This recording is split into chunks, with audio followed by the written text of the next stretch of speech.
Hi friends, welcome back to another episode of the Better Events Podcast. I'm one of your co-hosts, Logan Clements, and this week's episode is a solo episode. So you're just going to be hearing from me. Mary and I like to do this when we're in our busy event seasons. And this week is all about your AV essentials. And so I'm going to break it down into the 5 parts that I use, this framework that I use with almost all of my clients when I'm helping them figure out exactly what what audio-visual equipment they need for their event. So whether you are someone who is in charge of sourcing your AV for your event, or you just want to be a better informed event professional, then this episode's for you. Welcome to the Better Events Podcast. Join 2 event strategists, Logan Clements and Mary Davidson, who believe we can all create, host, and attend better events. In this podcast, you will learn about event strategy and actions that you can use today as an event host, planner, or manager. Hear directly from the people who are creating innovative and inspiring events today and tomorrow, and grow your business along the way. Now, let's get started, and thanks for listening to the Better Events Podcast. So this week's episode is based on a 5-part series that I released on my YouTube channel, which if you don't follow my YouTube, just search Logan Clements on YouTube. I drop weekly videos there with more free content like the podcast in shorter bite-sized pieces, about 5-6 minute videos. And I do everything about Zoom, event production, running your own business, dive into a couple more topics that I'm really passionate about. So go over and give it a listen over there. But here in this episode, I have actually put together all 5 videos from my 5-part series where I break down all of the pieces that you need for your event AV. And this is everything from your screens and audio to your scenic design to your speaker tools, live streaming, recording, and ending with your on-site production schedule. So hope you enjoy this compilation of all 5 videos. It'll save you some time. And I promise if you're a visual person, it's great to watch our video over on the podcast YouTube channel, but you'll also get a lot out of just the audio version. So enjoy. Are you wondering what information your AV audiovisual provider needs from you as the event organizer or the event planner? Well, this is a question that I got from one of my friends in the industry who just has found audiovisual AV production, that part of your event budget, to be so frustrating. And so they asked me, come on, Logan, what are the basics that your AV company needs to know?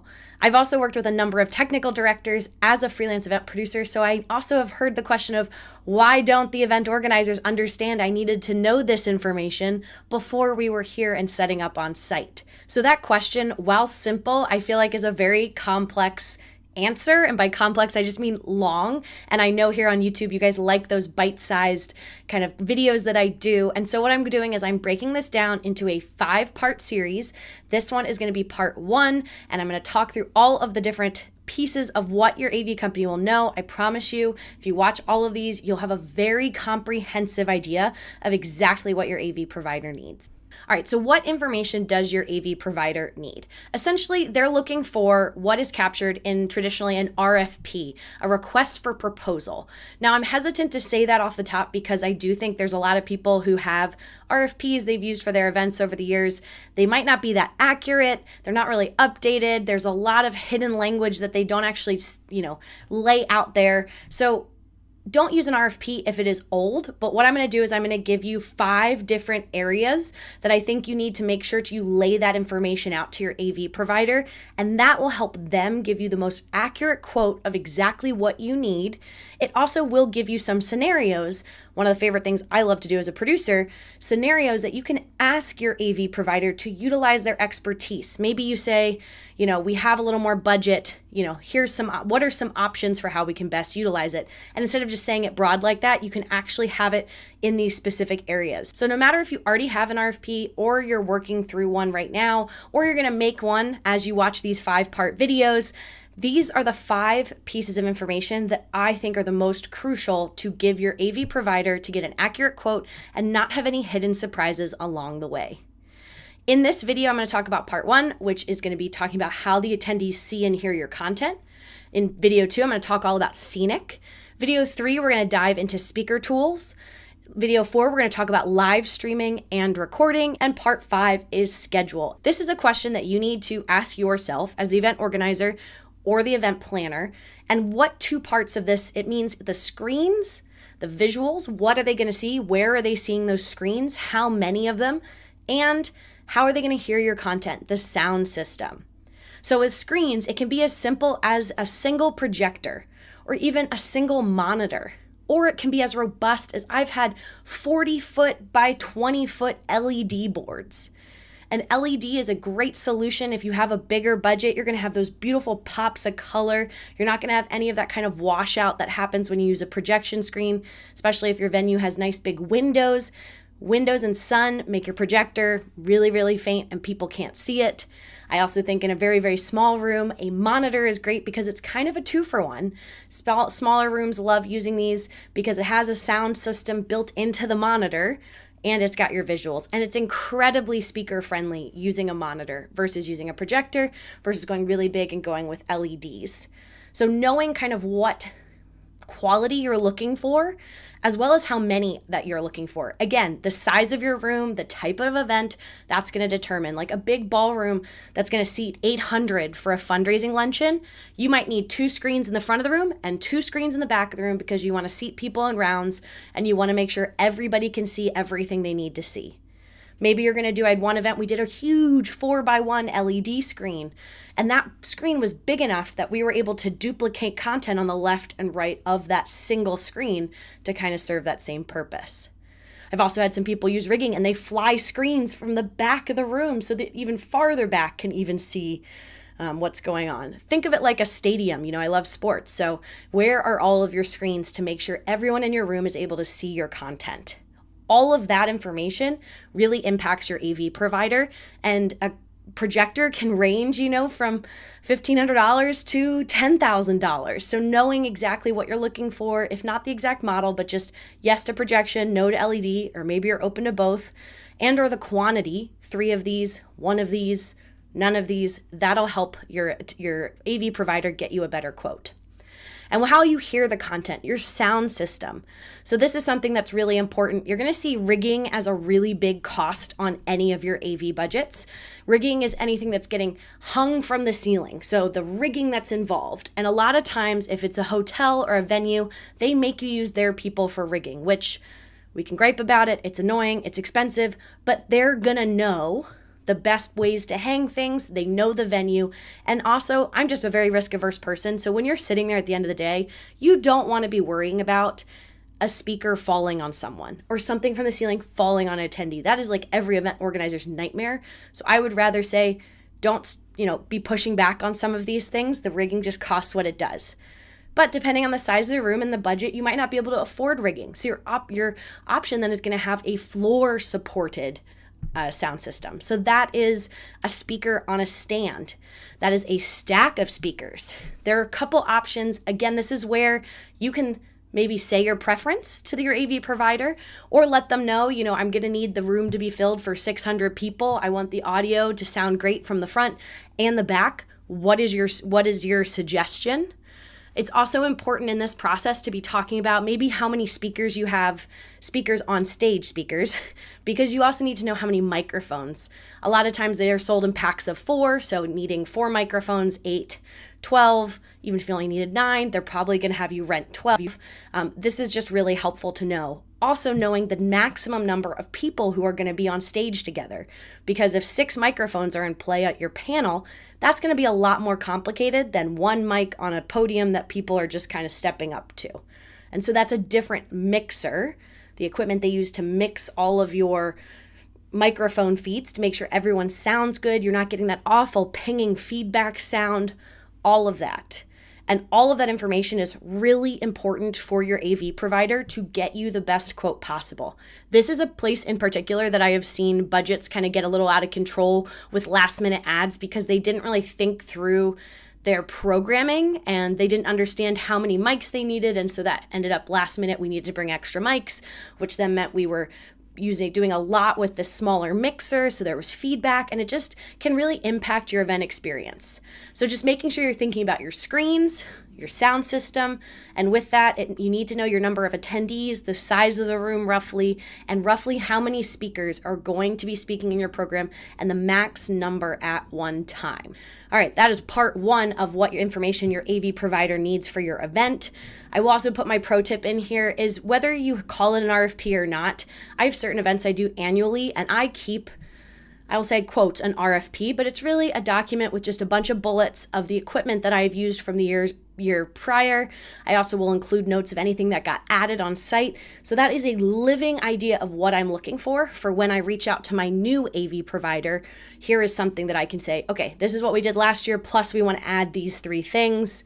Let me know. So that was part 1, where I was talking all about your screens and audio. That's such an important piece. And now let's transition into my part 2 of 5, where I talk all about scenic design. So as promised, I am breaking down what feels like a simple but complex question into 5 parts. And so in part 1, I talked about my first one, which is how attendees will see and hear your content. Linking above, linking below for you to go back and watch that. In this video, I'm going to be tackling point number 2, which is scenic. And then in my next videos, in part 3 is going to be speaker tools. Part 4 is live streaming and recording. And part 5 is schedule. And these 5 videos combined is going to be all of the essentials that your AV provider needs to understand what you're looking for with your event and help you avoid those last minute additions, surprises, and sometimes disappointments when you have that miscommunication. So talking about scenic, what do I mean when I say that? I mean 2 things. I mean lighting and stage design. So when you're talking about lighting, this is one that can be something that is super simple, and it can also be something that is super complicated. I feel like that really epitomizes this whole question of just what your AV provider needs. But lighting, I will say for most basic events, you want lighting in what we would call a stage wash, meaning you want the lights to light up the stage so that your speaker can walk around most, if not all of the stage, be nice and lit so everyone can see them, and that's called a stage wash.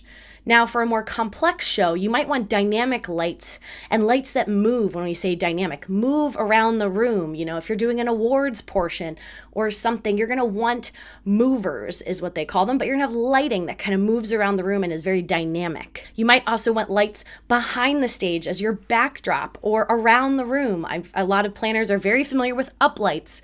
Those are a very simple addition to any AV quote to add just some color around the room. Those are not moving. Those are often not color changing, or they can be, for a higher price point. But I feel like stage wash and uplights are kind of the 2 most basic things I see. But really thinking through what's all the lighting that you need at your event. Maybe not even just in your ballroom or your main room, but what do you need in your breakout rooms or your cocktail hour or your arrival space? Just thinking about what kind of lighting you need. And we know I love to talk about jargon, so I'm going to link to the video that I did, and I'll put it in the show notes, all about what a gobo is. But essentially, it is a go-between optics, or think of it as like the projected logo somewhere.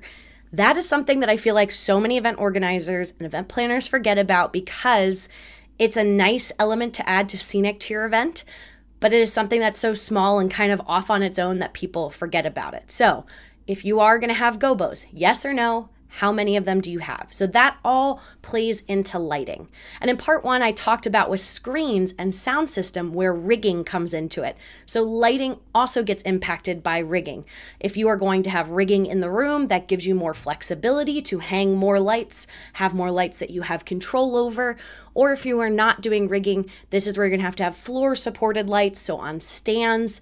Again, thinking about what your attendees can see, you have to think about the positioning for where do you put those lights to put a stage wash on without making sure that you're blocking anybody's view. And that's why rigging, hanging things from the ceiling, is a really good way to avoid blocking any of your attendees' view.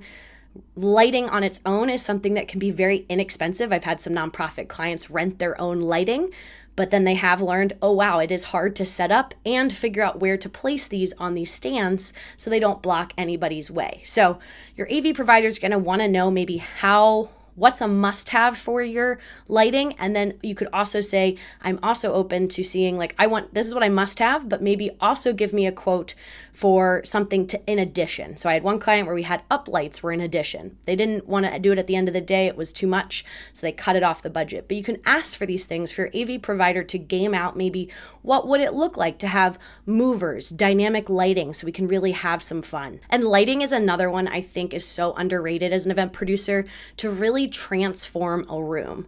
If you're doing a basic breakout, full lights on, the venue lights, that's totally fine. But if you're really looking to make an impact with a general session or an award show or a party of any kind, you will be surprised how much lighting has an impact compared to having more screens or something like that.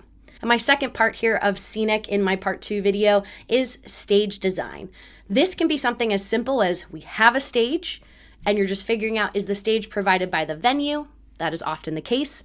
Sometimes, though, it is not. If you need custom sizes or other events are happening in the venue and they only have a certain number of risers, they call them, you put these risers together to build however long or wide of a stage you would like.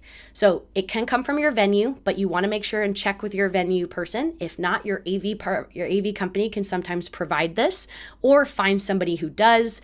And again, knowing, do you want a simple stage, has black skirting around it, or are you looking for something custom or more dynamic? And this is where, again, big budgets, you're using bigger production companies that can actually render and make you an image of exactly what it will look like. I've seen ones that are as cool as, big and round to just super big so the speaker can really just walk around the room. I've seen cool kind of runway aisles that send the speaker more into the audience.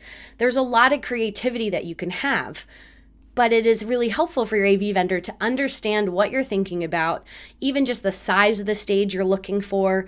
And if you're like, Logan, I don't know the answer to these questions, that's fine, that's okay. Then just say you're looking for the basic stage setup. And beyond just the stage itself, there's also scenic in terms of maybe you have specialty lighting or a specialty backdrop. What's behind the speakers while they're talking? The most simple of events will have pipe and drape.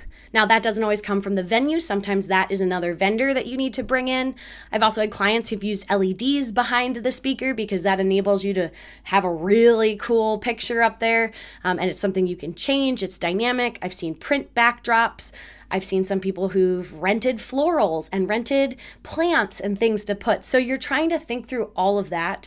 And while your AV vendor isn't the person who's going to provide the plants for you, all information is really helpful for them to make sure that they understand the vision for the event, what you're looking for. You can also ask them, what have they seen? What are they doing? Especially if you're someone who only does events once or twice a year. What is something cool that they've seen with another client that they think could be a good fit for your event? Scenic is a place that can be so big and so broad and so creative that I have found this is another place where things all of a sudden people are surprised by how much things cost and or are scrambling the week of or the day of to figure that out. And my last pro tip for you will be, if you're having a stage, make sure you figure out whoever is providing the stage also provides stairs. And deciding, do you want stairs on both the left and the right? Do you need any center stairs?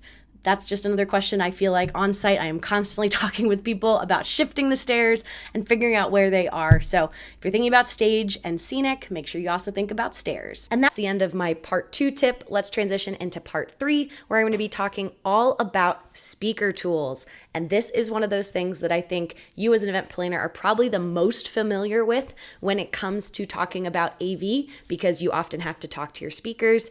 But I got a couple insights for you as an event producer.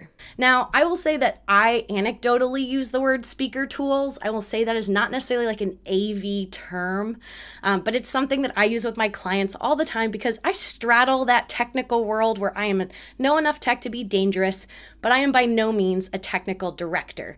But speaker tools, honestly, I don't know, every video has felt so important, but this one to me feels pretty important because each of these items, while they aren't necessarily expensive, they vary in price. Some of these are very inexpensive to very expensive. They are something that the client, you as the event organizer, or the planner might notice if they're not there because you'll have a speaker say something or complain about something. And often it has to do with these speaker tools. So my first speaker tool I'm going to talk about is a clicker. And now I will link, I have done a deeper dive into clicker and a perfect cue versus a USB clicker. But just knowing, does your speaker expect to have a clicker provided? Something to click and advance their content. Again, a perfect cue is going to be more robust. This is a more robust clicker, and a USB clicker would be if your speaker's bringing their laptop, plugging it in from the stage, and then advancing from a very close range. They can use that USB clicker. I also added a pro tip right there. If your speaker is planning on plugging in their own laptop, that is important for your AV provider to know. Often you will be running your AV content from the tech table. Sometimes that's front of house in the back of the room. For more robust shows, there's going to be a whole team of people behind your stage, but it's out of sight is really what it is. So if your presenter is planning on plugging in their own laptop, that is going to have different cables, different signals, transfers, all of that stuff. So make sure you say, is your speaker planning on using their own laptop or driving any content from the stage?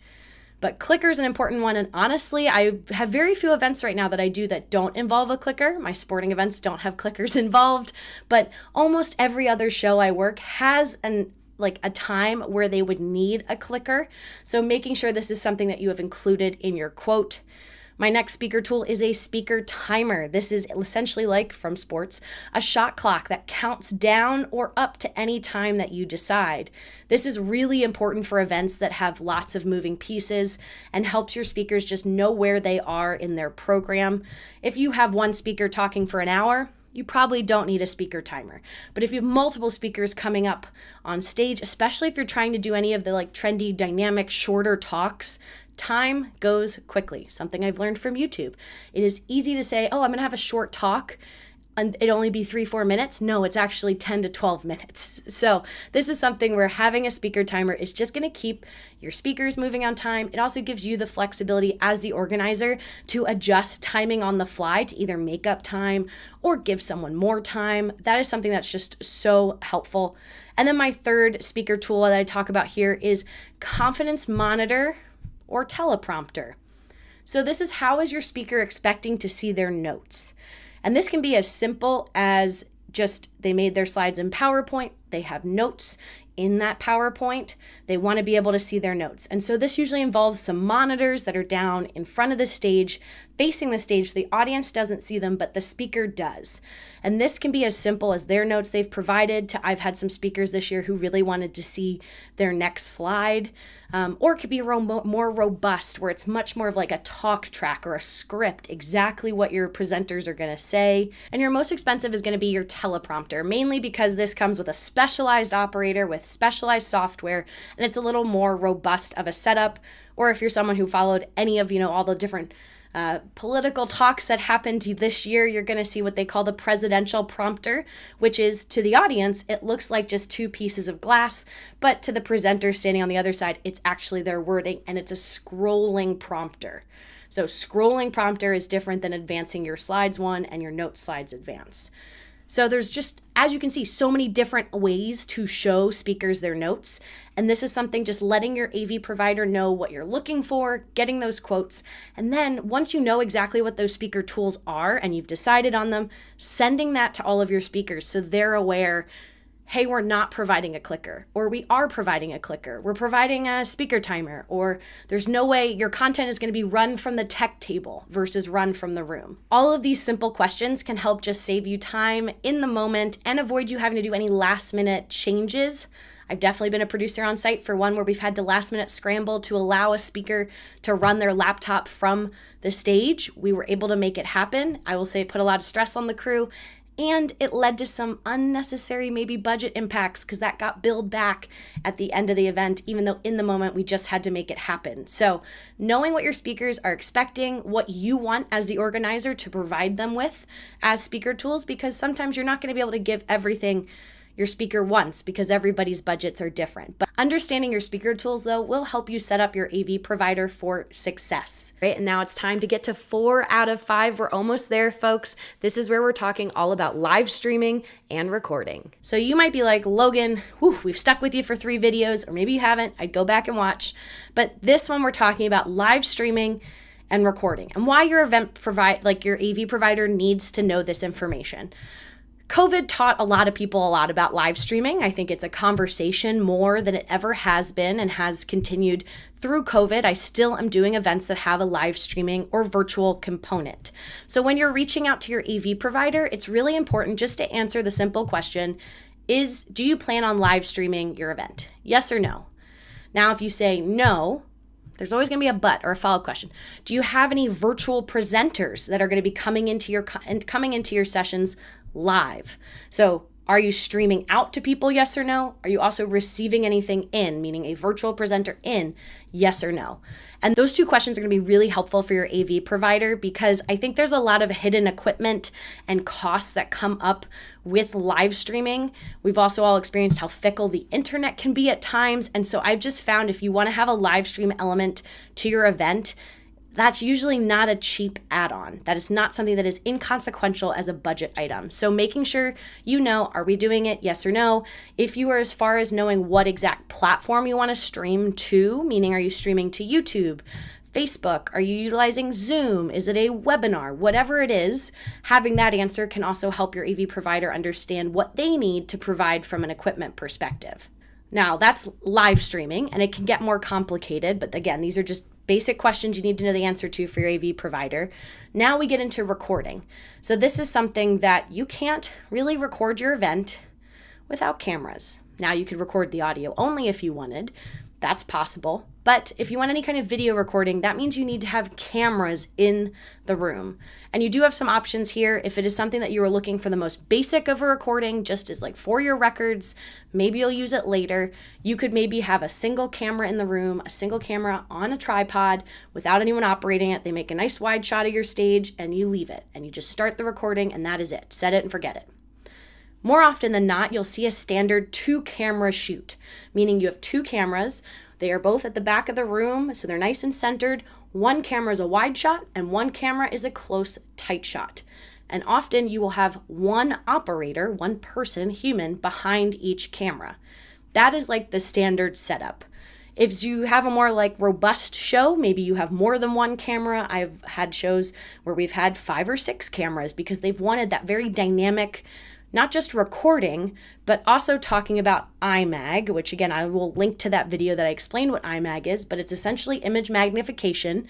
It's how you can see people nice and big on the screens. My analogy is if you go to a concert, if you see Taylor Swift, most people don't get to see Taylor Swift up close. What they are watching and experiencing the concert through is IMAG, is that live camera shot.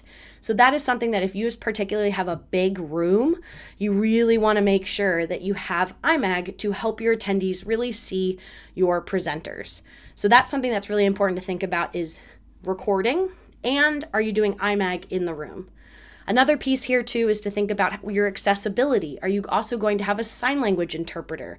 Are you going to have something else? Because that would require another camera and then a different switcher to be able to overlay your video with your sign language interpreter video in the corner. So that's something to think about, recording, live streaming, as well as that accessibility piece. I'm thinking about that because it just came up for me at an event and it was something we had to scramble and adjust. Now, one pro tip I have for you is PTZ, pan tilt zoom cameras have also come a long way. They've been quite nice. These are more like remote controlled joystick cameras. They are a great solution if you are looking to save some money and you're not looking to spend as much. And or if you want to add a third camera, maybe something near a DJ like a fun camera or something near the front of the room, I would encourage you to ask your AV provider if they have PTZ cameras and if there's any opportunity there in your quote to maybe save a little money and use a PTZ camera. There are limitations. They are not going to be the most super HD. If you're doing really close, tight shots, I would not recommend a PTZ camera because it will autofocus for you. That is where a human operating a camera would be able to focus and make sure you have a nice clear picture, versus PTZ will sometimes focus on the wrong thing. But that, again, has been a really good resource for me with some clients that want to have an elevated show but don't have the resources just yet to be able to do that. So think about your PTZ camera option. Think about your recording. Think about what you want to do to live stream where you're streaming out, and that will really impact your AV provider's quote. And my fifth and final part of this series, it is all about your on-site production schedule. Again, you might not be the one making this, but there's key insights in this next piece that will help make sure that you're setting your AV company up for success. And now in part 5, we're going to talk about your schedule, and specifically your on-site schedule. Now, a lot of times these questions that you are needing the answer to are pretty early on in your event process. And so when I say schedule, I don't mean from the get-go you need to know the exact minutia of your on-site schedule, but there are big things that can impact your budget and what your AV provider can provide. And knowing some of the basic like start date, end date, in time, out time, those kind of things can be so helpful for your AV provider, especially in those early stages, so that you're not getting surprised the week of the event with surprise overtime, which promise me, that can get so expensive. Or unexpected delays where now you're sweating. Will your event be ready in time for your event start time? So when I talk about schedule, first question I think you should make sure you know the answer to is what time can load-in start? And what day can load-in start? I've had some shows where we have loaded in 3 days before day 1 of the event. I've also had events where we've loaded in 5 hours before the event starts. So when you're talking to your AV provider, knowing, hey, my event is on the 22nd and we can start load-in at 8 a.m. on the 21st.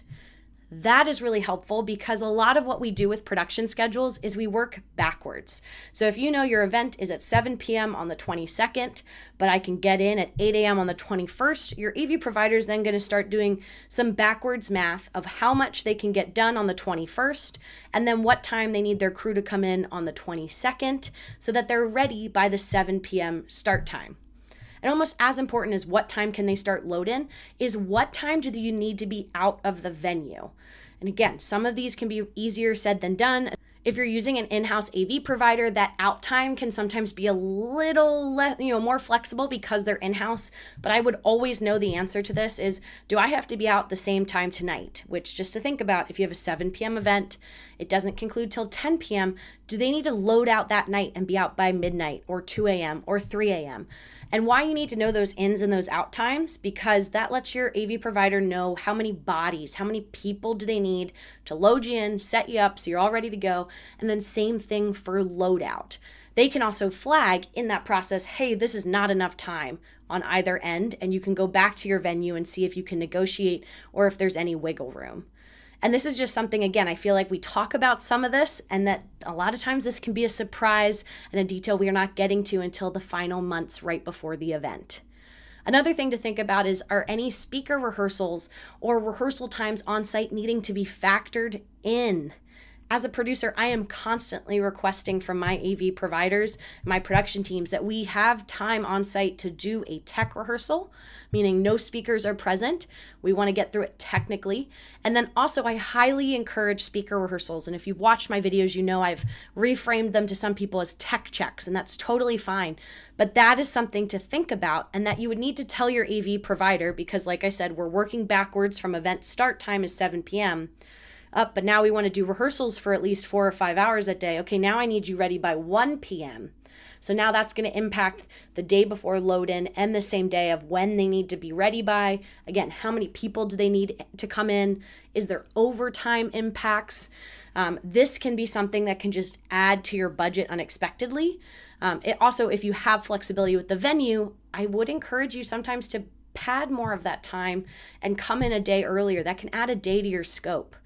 Also, pro tip, if you're an event freelancer, make sure when people hire you for events, you are clarifying exactly when you're going to be on site, because I found those on-site meetings the day before or the rehearsal the day before, that time can really, really add up. But making sure, yes, maybe you don't know the exact timing of speaker rehearsals, but you're like, my team, we normally need about 3 hours to rehearse. Letting your AV provider know that helps them work backwards with just, again, thinking through that schedule. And then making sure you also are communicating to your AV provider, how long are your show days? How long is your event day? That example I was using of a 7 p.m., to 10 p.m., it's a 3-hour event at night. That's still important to tell them. But where I really see clients getting surprised is those multi-day conferences and the client not knowing or communicating really to the AV provider that the day is from 9 a.m. to 5 p.m. Oh, and by the way, we want to have some rehearsals maybe before then. All of a sudden now that call time for your crew is at 6 a.m. They're not getting done until 5 p.m. The session's done. You don't want everybody unplugging everything and walking away right at 5 because your speaker might go over a little bit. You want the music to play as people exit the room. So that crew's not really getting done until 6 p.m. Now your 9 to 5 really turned into a 12-hour 6 a.m. to 6 p.m. crew day. And on most production crews, a 10-hour day standard plus 2 is going to be into overtime with the crew. And again, depending on how big your crew is, 6 people on overtime or 20 people on overtime, that can really have some budget impacts. So this is where it's really important. I'm not saying you can avoid that overtime. You can't, but you can know about it ahead of time. And here in those early planning process, part of your process, you have maybe some of that flexibility to rethink your schedule and or tweak things to make it a little more budget friendly if that's a place where you're looking to save. So making sure you know how long your show days are so that your AV provider can accurately communicate that overtime.